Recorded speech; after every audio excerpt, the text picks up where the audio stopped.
गुरवे गौरचन्द्राय राधिकायै तदालये कृष्णाय कृष्णभक्ताय तद्भक्ताय नमो नमः। वाञ्छाकल्पतरुश्च कृपासिन्धुभ्यो एव च पतितानां पावनेभ्यो वैष्णवेभ्यो नमो नमः।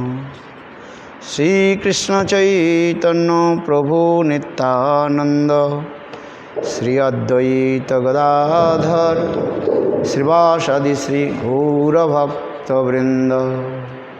हरे कृष्ण कृष्ण कृष्ण हरे हरे, हरे राम राम राम हरे हरे। सर्वप्रथम अस्मदीय गुरुपाद पद्म नित्यलीला प्रविष्टं विष्णुपाद अष्टोत्तर सतश्रीमद् भक्ति वेदांत श्री वामन गोस्वामी महाराज एवं नित्यलीला प्रविष्टं विष्णुपाद अष्टोत्तर सतश्रीमद् भक्ति वेदांत श्री नारायण गोस्वामी महाराज के अभय चरण कमलों में अनंत कोटि साष्टांग दंडवत प्रणाम करता हूँ। तत्पश्चात नित्यलीला प्रविष्टं विष्णुपाद अष्टोत्तर सतश्रीमद् भक्ति वेदांत श्री स्वामी महाराज एवं गोस्रा गौरगंध गोस्वामी महाराज भक्ति विज्ञान भारती गोस्वामी महाराज एवं परम पूज्यपाद रामचंद्र प्रभु शांत महाराज एवं उपस्थित समस्त वैष्णव के चरण कमलों में मेरा यथायथ दंडवत प्रणाम स्वीकार हो।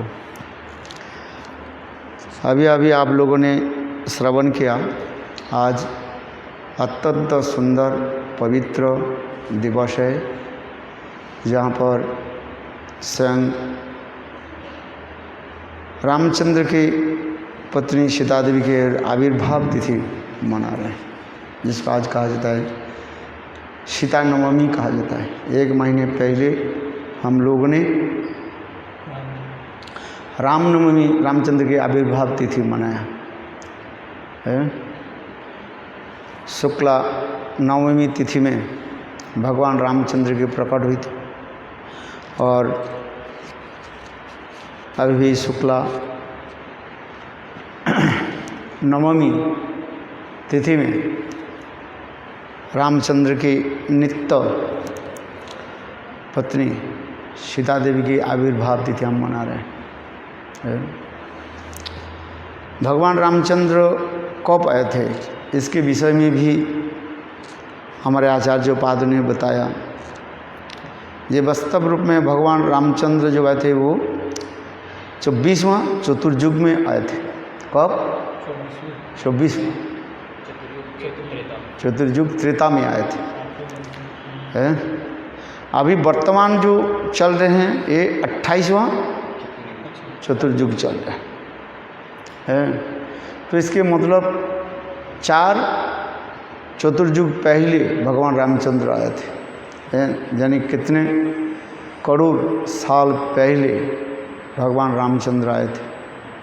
लोग सोचते हैं कि अभी जो त्रेता युग गई उस त्रेता युग में रामचंद्र आए थे, किंतु ये वास्तव नहीं है। लघु भागवतमृत ग्रंथ में श्री रूप गोस्वामी पाद इसके सुंदर रूप में वर्णन किया है कि बहुत लोग प्रश्न करते सोचते हैं ये रामचंद्र है या अभी कली चल रहे, कली के बाद एक कली के पहले दापर युग और दापर युग के पहले त्रेता उस त्रेता युग में आए थे, किंतु ये वास्तव सत्य नहीं है।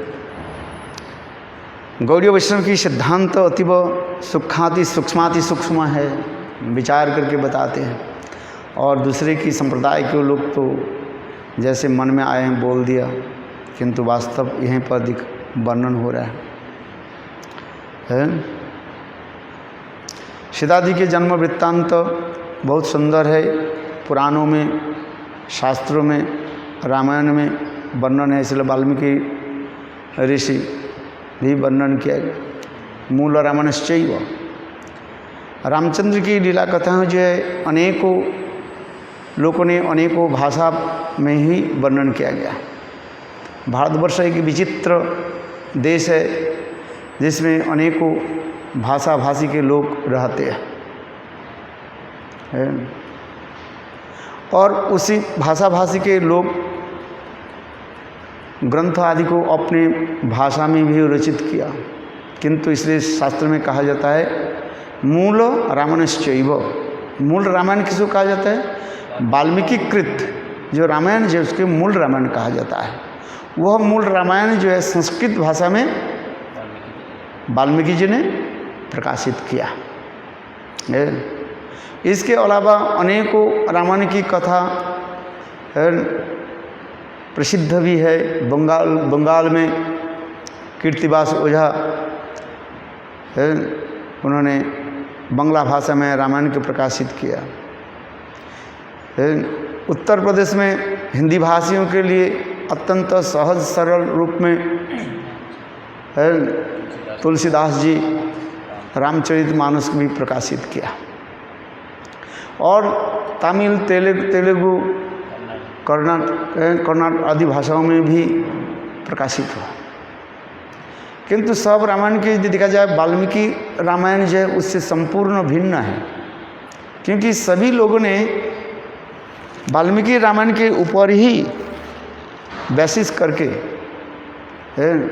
अपने अपने देशों की भाषा भाषियों के लोगों की देश काल पात्र की विचार करते हुए वो लोगों ने लिखा।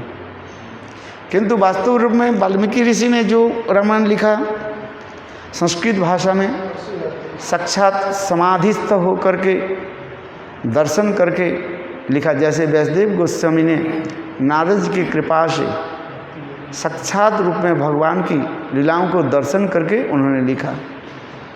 भक्ति जगन मनुष्य सम्मुख प्रणीत अमले अपसत पुरुषं पूर्ण मायांच तदपाश्रयम। श्रीमद् भागवत में पुष्टिकरण कर साक्षात रूप में दर्शन करके है। इसलिए यहाँ पर भी वर्णन करते हैं श्री रामचंद्र के विष्णु के अवतार माना जाता है और नारायण जानी विष्णु से श्री रामचंद्र प्रकट हुए और शेष भगवान संत लक्ष्मण रूप में प्रकट हुए और भगवान विष्णु के हाथ में जो शंख जो है वो भरत के रूप में प्रकट हुए और भगवान के विष्णु के हाथ में जो चक्र जो है वो शत्रुघ्न के रूप में प्रकट हुए। अथवा द्वारका में जो चतुर्भुज जो है वासुदेव संकर्षण प्रद्युम्न अनिरुद्ध, इसके बारे में भी लघु भागवतामृत में भी वर्णन किया गया। वासुदेव जो है वही स्वयं रामचंद्र के रूप में प्रकट हुए, संकर्षण जो है लक्ष्मण के रूप में और प्रद्युम्न जो है भरत के रूप में, अनिरुद्ध जो है शत्रुघ्न के रूप में प्रकट हुए। उसी प्रकार स्वयं रामचंद्र की पत्नी सीता देवी भी प्रकट हुए और लक्ष्मण के पत्नी उर्मिला के रूप में और भरत की पत्नी सुतकीर्ति और शत्रुघ्न की पत्नी मांडवी प्रकट है। ये समस्त जो है बहुत विस्तृत वर्णन दिया गया।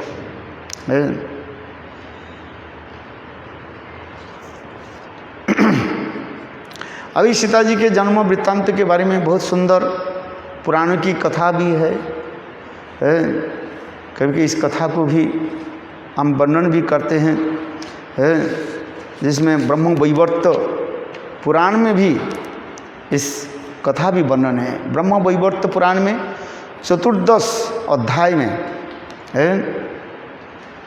सीता जी की जन्म वृत्तांत की कथा भी वर्णन है, जिसमें स्वयं नारद ऋषि नारायण के जो है प्रश्न किया, जिसे कहते हैं नारायण और नारद संवाद है। क्योंकि नारद ऋषि सब कुछ जानते हुए पर भी लोक शिक्षा के लिए स्वयं भगवान नारायण के प्रश्न पूछा जे आप मुझे सीता देवी के पूर्व जन्म की कथा और सीता जी की उत्पत्ति की कथा हमें वर्णन श्रवण कराइए। आज सीता नवमी है, इसलिए सीता जी की कथा। तो उस समय स्वयं नारद ऋषि बोले, हे मुने नारद ऋषि, पूर्व काल में धर्मध्वज और कुशध्वज नाम 2 भाई थे।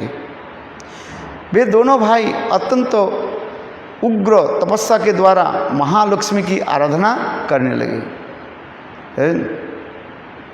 और तपस्या करके अपने अभीष्ट वस्तु प्राप्त किया।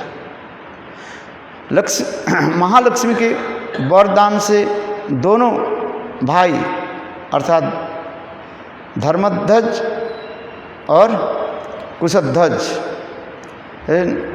ससागरा पृथ्वी के जो है राजा बने और दोनों भाई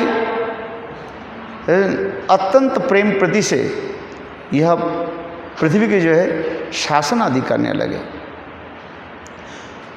कुशध्वज के पत्नी परम साध्वी मालावती ने एक सती कन्या को जन्म दिया। वह साक्षात लक्ष्मी की जो है अंश कहती है, वो लक्ष्मी का अंश थी। वह भूमिष्ठ होते ही साक्षात ज्ञान संपन्न हो गई और उक्त कन्या वह कन्या जो है जन्म लेने के साथ ही साथ सूतिका गृह में अर्थात जन्म गृह में सूतिका गृह जन्म से लेते हैं जहाँ पर बालक बच्चा जन्म लेते हैं। सूतिका गृह में स्पष्ट स्वर से वेद मंत्र का उच्चारण करने लगे हैं। इसीलिए विद्वान पुरुष लोग उसे वेदवती कहते हैं।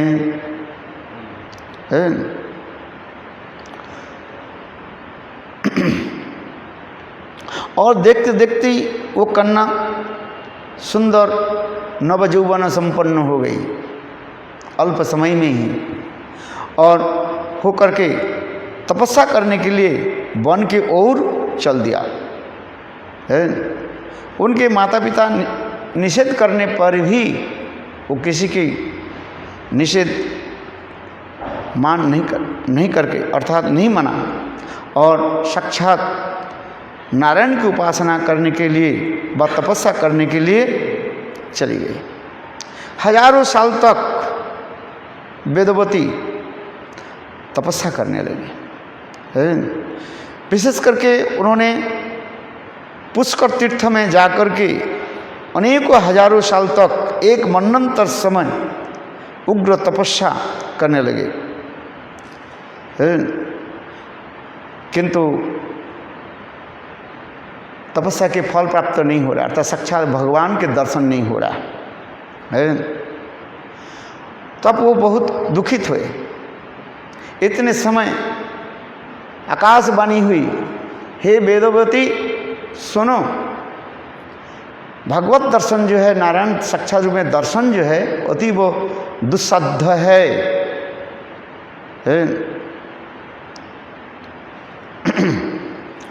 बड़े बड़े गांधर्व और बड़े बड़े लोग भी जिसको दर्शन कर नहीं पाते हैं, तुम उग्र तपस्या को छोड़ दो, तुम दर्शन कर नहीं पाओगे। यह सुन करके वह वेदवती बहुत दुखित हुए है, किंतु उन्होंने क्या कि पुनः जो है तपस्या करने लगे, कठोर तपस्या आदि करने लगे।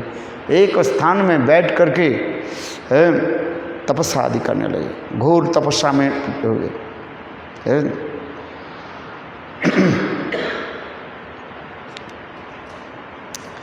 और उनके इतने सुंदर रूप आदि देख करके देवता लोग भी आश्चर्य हो गए, बिना खाए पिए और ऐसे उग्र तपस्या करने लगे। उनकी तपस्या आदि देख करके देवता लोग भी भयभीत हो गए, क्योंकि विशेष करके स्वर्ग आदि देवता लोग किसी के तपस्या देख करके क्या सोचते हैं, कहीं हमारे आसन को ना छीन ले।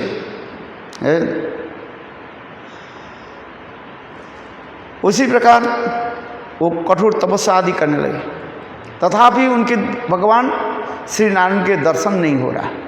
तब उन्होंने उस स्थान के यानी पुष्कर स्थान को छोड़ करके गंधमादन पर्वत में जाकर के एकांत निर्जन स्थान में है और वहीं पर पुनः तपस्या आदि करने लगे। उनकी वेदवती के इतने सुंदर रूप, यौवन, अंग कांति के छटा सारी दिशा को मानो उजाला कर दिया है। जिनकी रूप यौवन सुंदर है आदि ऐसे रूप देख करके सभी लोग विस्मित हो जाते थे। बिना खाए पिए शरीर में इतने तेज कहाँ से निकलता है? और उनके शरीर भी सुंदर सुठाम रूप यौवन संपन्न होने लगे है। वह स्थान सुंदर ऐसे निर्मल था, शीतल वायु के द्वारा मानो उस स्थान को जो है नित्य प्रत्यह जो है झाड़ू देते थे, जल एक करके वायु प्रवाहित होते थे, इतने सुंदर वह स्थान। वह वेदवती के योग प्रभाव के द्वारा तपस्या के बल पर वृक्ष आदि फल फूलों के द्वारा इतने सुंदर सुशोभित हो रहा था है। जानो मानो वृक्ष की फल मानो धरित्र देवी के चुंबन कर रहे हैं, अर्थात फल इतने वृक्ष में लग जाते हैं धरित्र देवी के माने झुक जाते हैं। अनेक प्रकार के जो है पुष्प आदि सुगंध के द्वारा उस स्थान के सुशोभित कर रहे हैं। सुगंध पुष्प की गंध उसके परिमल कहा जाता है। इतने सुंदर कमल की सुगंध जो है चारित्र के। अनेक प्रकार पक्षी आदि जहाँ पर विचरण करते थे के का ध्वनि के द्वारा मुखरित कर रहे हैं, काकली ध्वनि। कोयल कुहकते थे, मयूर आदि नृत्य करते थे।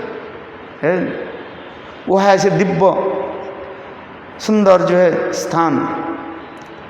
एक दिन रावण सर्वत्र भ्रमण करते करते अकस्मात वह स्थान पर आ गए और वो वन की ऐसे सुंदर शोभा के दर्शन करके रावण भी स्वयं काम में मोहित हो गए। जहाँ पर बसंत ऋतु विराजमान, जहाँ पर ऐसे सुंदर सुगंध आदि के द्वारा उमादित होकर के भ्रमर भ्रमरी गुंजन आदि कर रहे थे, कोयल आदि कुहक रहे थे, पपिया अनेक प्रकार पक्षी आदि आनंद में नृत्य करते थे। उस स्थान को देख करके रावण भी काम में मोहित हो गए, आश्चर्य हो गए ऐसे। फिर अकस्मात रावण ने क्या देखा? वो वेदवती के देखा जिनकी अंग की इतने सुगंध परिमल निकल रहा है, जिनकी अंग की छटा 10 दिशा को मानो उजाला कर दे। रावण काम में विमोहित होकर के वेदवती के पास आए और कहने लगे मुझे भोजन चाहिए।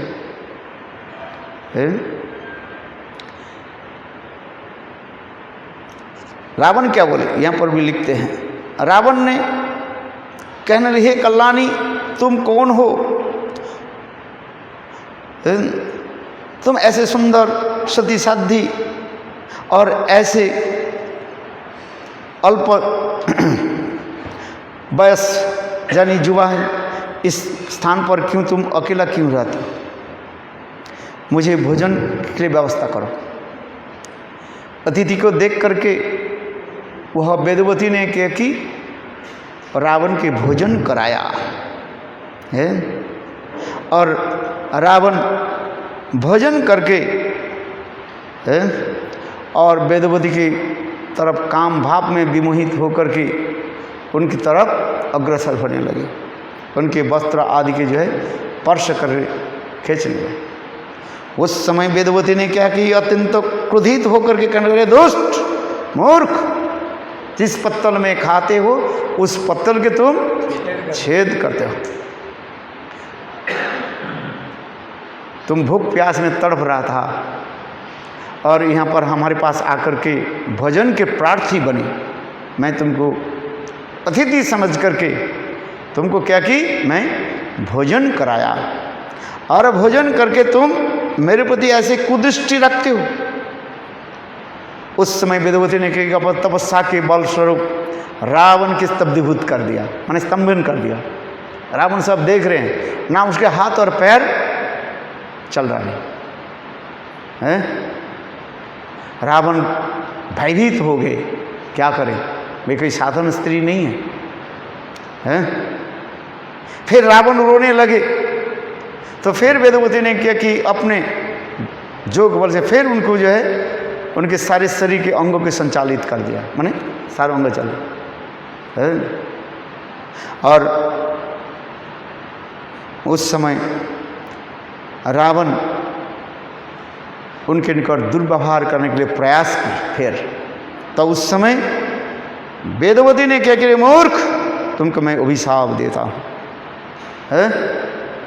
तू मेरे गृह में, मेरे कुटिया में आकर के अतिथि के रूप में आए और तुमको मैं भोजन कराया, और इसके फलस्वरूप तुम मेरे सतीत्व के जो है नाश करने के लिए प्रयास किए।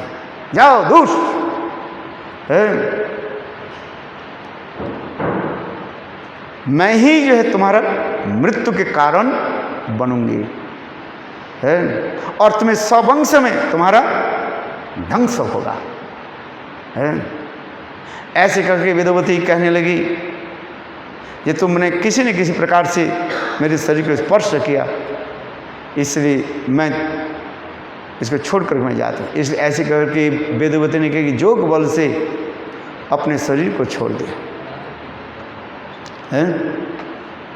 और शरीर छोड़ करके वो चली गई। रावण भयभीत हो गया, है?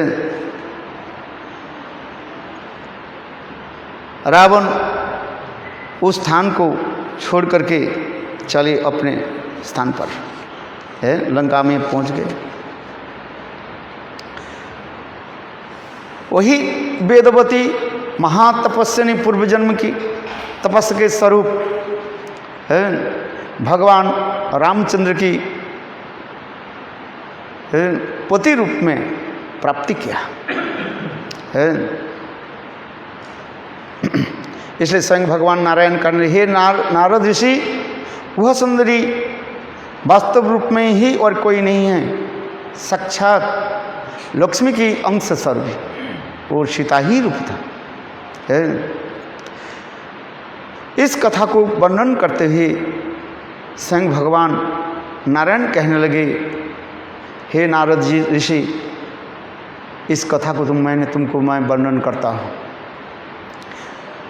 त्रेता युग में भगवान रामचंद्र अयोध्या में प्रकट हुए, जिस कथा मैंने अभी पहले ही बता दिया। और उनकी साक्षात शक्ति स्वरूपिणी सीता देवी भी मिथिला में जनक महाराज, श्रद्धा जनक महाराज के कन्या के रूप में वहीं पर प्रकट है। जैसे जैसे आप लोग ने कथा श्रवण किया है, इसी भी कथा में भी वर्णन होते जा रहे हैं।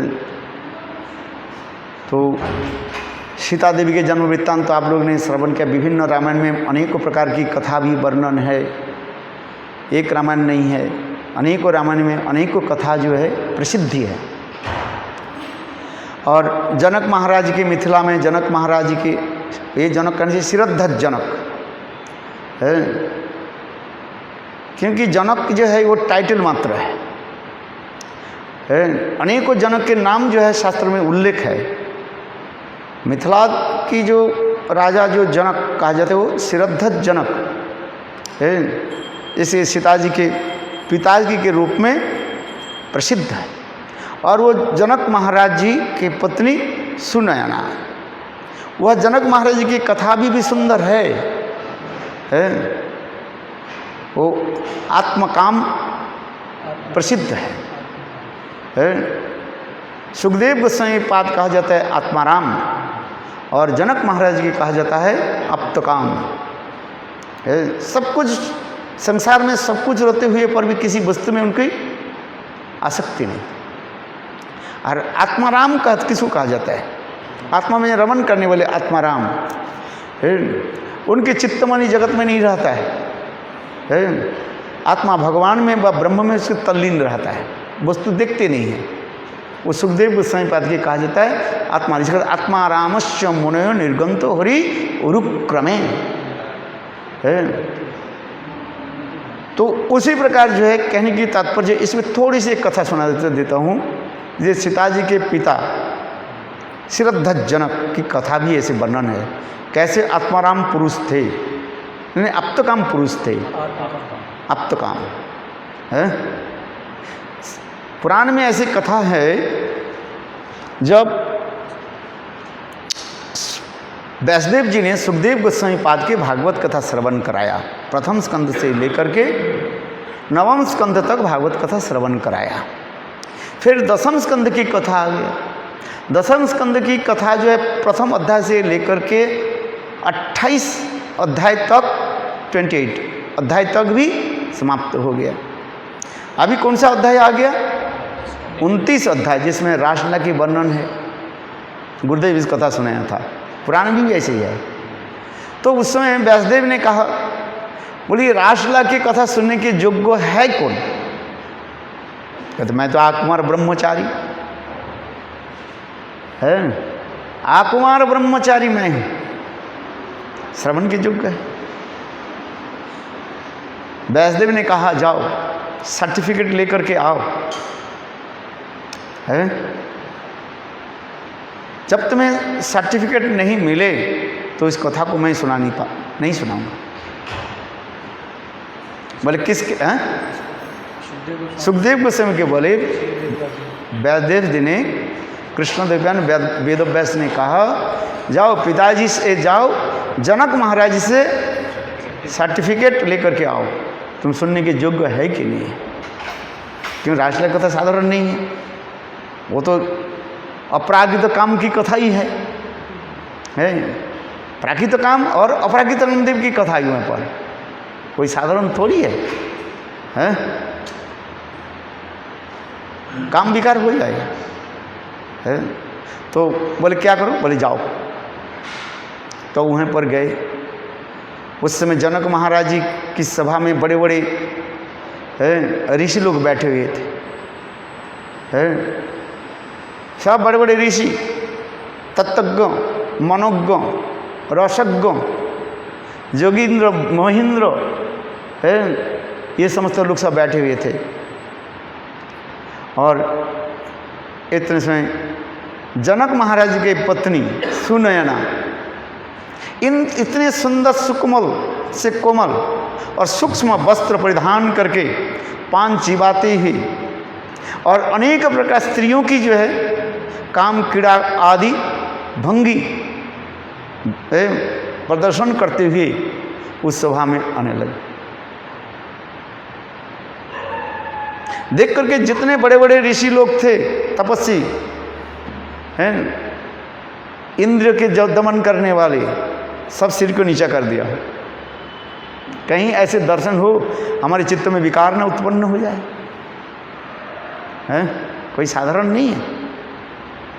लेकिन देखो सुखदेव गोस्वामी पाद बस बिल्कुल आंख खोल करके ही बैठे रहे। सुखदेव गोस्वामी के बाद आ रहे हैं, कोई साधारण थोड़ी है। सुखदेव गोस्वामी पाद आंख खोल करके बैठे रहे। उनके कोई चित्त में कोई विकार नहीं हुई, हैं? चित्त में किसी प्रकार विकार नहीं। जनक महाराज ने दर्द देखा, सभी उसी सभा में जितने लोग हैं सबको देखा, क्या सब सर नीच करके बैठे हुए थे। और सुखदेव गोस्वामी पाद धीर स्थिर, अचंचल मति, जिसके चित्त कभी विचलित नहीं, स्थिर होकर बैठे, ना कोई विकार है ना कुछ।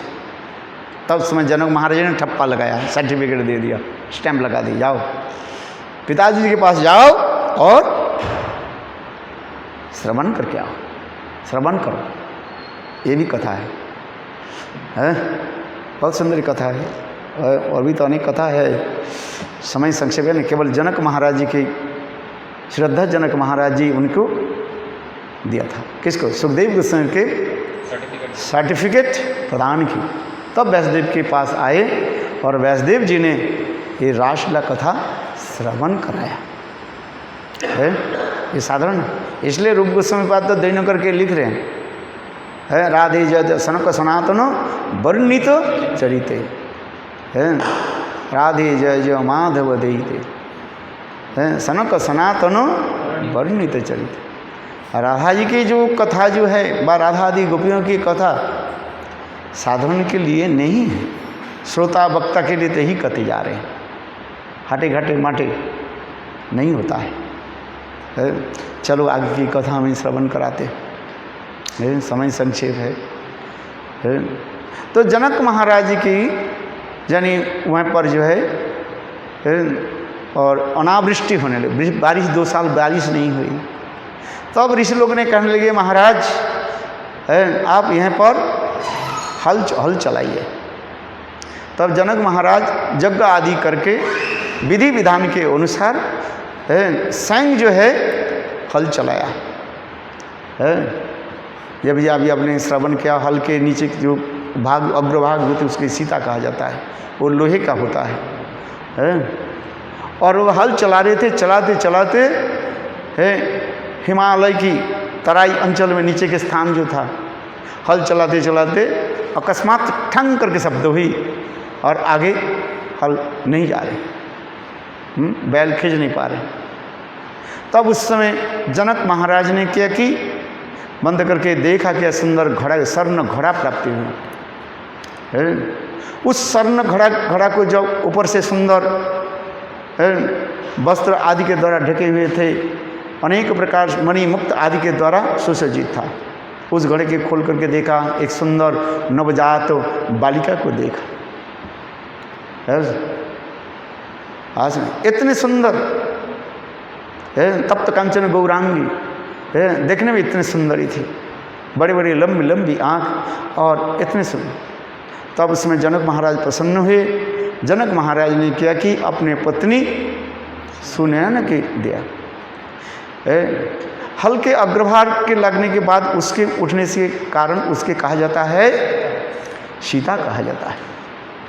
कई रामायण में जैसे आप लोग ने श्रवण किया, यही रामायण में जी अनेकों रामायण में अनेकों कथा प्रचलित, वह पुराने में अनेकों कथा है। जैसे आप लोग ने श्रवण किया, ये रावण साधुओं की जो है टैक्स लेने लगे। साधुओं के पास कुछ नहीं था, बोले रावण आदेश दिया जाओ साधु से खून ले लो। सारे खून लेते लेते इतने खून घड़ा भर्ती हो गया, कहाँ रखे। तब कहले जाओ बहुत दूर लंका से वही हिमालय के वहाँ पर फेंक करके आओ, नहीं तो दुर्गंध हो जाएगा, है रक्त की दुर्गंध हो जाएगा। इसलिए देखो उस समस्त असुर लोग रावण के आदेश प्राप्त करके लंका से यहाँ पर रख लिए है। और उस घड़ा को जो है वहाँ पर एक घड़ा के जो है वो मट्टी के नीचे रहता है, इसलिए उसी से सीता की उत्पन्न कहा जाता है। किसी रावण में एक कथा को रोचक करके बनाया गया, किंतु वास्तव रूप में वाल्मीकि रामायण आदि अथवा ब्रह्म वैवर्त पुराण के अनुसार संग साथ सीता जी जो है वो घड़े से नीचे उत्पन्न हुए है, ये भी कहा गया है। उससे उत्पन्न हुए घड़े के नीचे, उसे कहा जाता है धरित्री कन्या भी कहा जाता है। क्या कहा?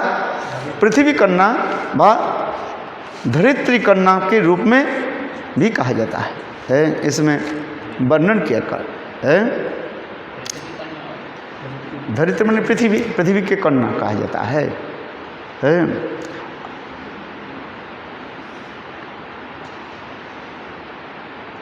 नीचे से उत्पन्न है ना, पृथ्वी से उत्पन्न है, इसलिए अंत में तो शंकर ही है। आगे जाकर जब सीता जी के पाताल प्रवेश हुए, संग पृथ्वी देवी सिंहासन लेकर के आए हैं, कहते माँ तुम बेटी तुम मेरे गोद में बैठ जाओ, संग पृथ्वी देवी का रही है।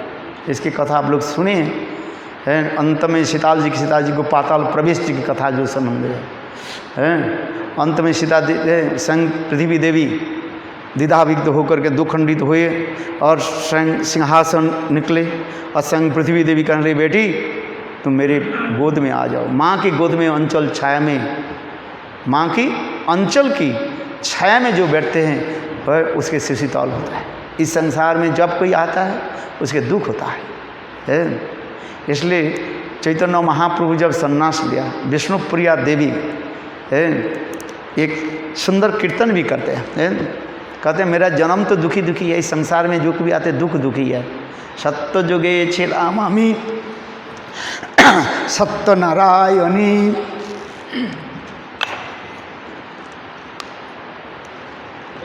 है।